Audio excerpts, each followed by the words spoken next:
Hello friends, welcome back to Aishu's vlog. ഇന്ന് ഞാനിവിടെ കാണിക്കാൻ പോകുന്നത് വളരെ സിമ്പിളായിട്ട് ഉണ്ടാക്കാൻ പറ്റുന്നതും നല്ല ടേസ്റ്റിയുമായിട്ടുള്ള ഒരു പുഡിങ്ങാണ്. ഇളനീർ പുഡിങ്ങാണ് ഞാൻ തയ്യാറാക്കാൻ പോകുന്നത്. അപ്പോൾ നമുക്ക് പെട്ടെന്ന് തന്നെ വീഡിയോയിലേക്ക് പോയാലോ.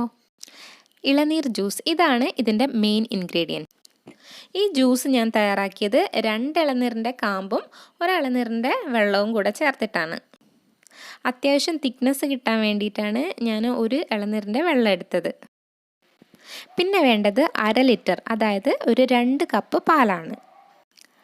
ചൈന ഗ്രാസിനും ജലാറ്റിനും പകരം ഞാനിവിടെ എടുത്തിരിക്കുന്നത് കോൺഫ്ലോർ ആണ്. ഇതാവുമ്പം അധികം വീട്ടിലൊക്കെ ഉണ്ടാവുകയും ചെയ്യും. പിന്നെ കുട്ടികളുള്ള വീടാണെങ്കിൽ കോൺഫ്ലോർ യൂസ് ചെയ്യുന്നതാണ് ഒന്നുകൂടെ നല്ലത്. 1/2 ലിറ്റർ പാലിന് 3-4 ടേബിൾ സ്പൂൺ കോൺഫ്ലോർ എടുക്കാം. ഞാനിവിടെ 4 ടേബിൾ സ്പൂണാണ് എടുത്തിരിക്കുന്നത്.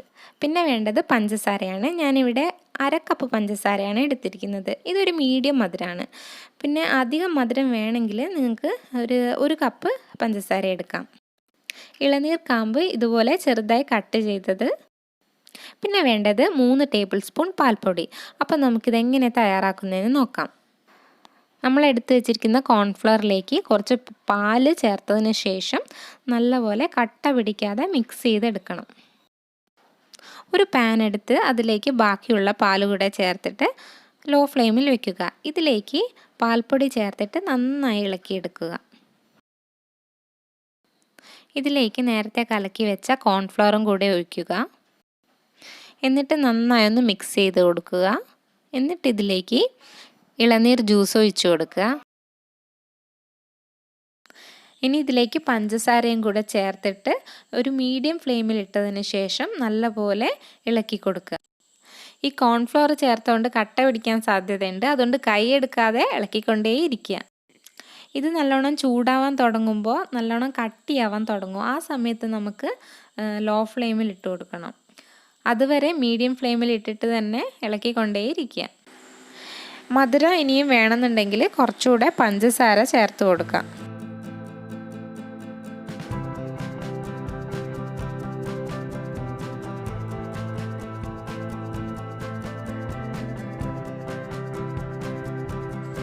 ഇപ്പോൾ ഇത് കട്ടിയാവാൻ തുടങ്ങിയിട്ടുണ്ട്. ഇനി ഇത് ലോ ഫ്ലെയിമിൽ ഇട്ടിട്ട് ഇളക്കി കൊടുക്കാം.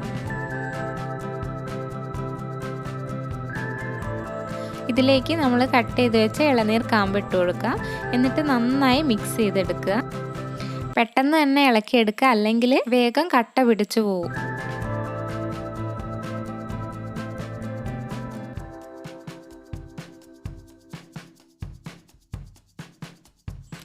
ഇപ്പം സൈഡിൽ നിന്നൊക്കെ വിട്ട് വരാൻ തുടങ്ങിയിട്ടുണ്ട്. ഇതാണ് പുഡിങ്ങിൻ്റെ ഒരു കൺസിസ്റ്റൻസി. ഇനി നമുക്ക് ഫ്ലെയിം ഓഫ് ചെയ്തതിന് ശേഷം ഒരു പുഡിംഗ് ട്രേയിലേക്ക് മാറ്റാം.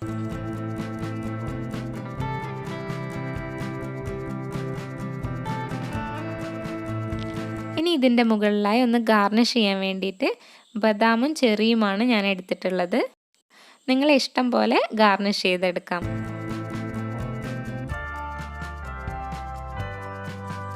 ഗാർണിഷ് ചെയ്ത് കഴിഞ്ഞാൽ നമുക്കിതൊരു 2 മണിക്കൂർ ഫ്രിഡ്ജിൽ വെച്ച് സെറ്റ് ചെയ്തെടുക്കാം.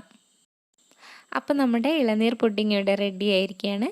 ഇനി നമുക്കിതൊന്ന് കട്ട് ചെയ്ത് നോക്കാം.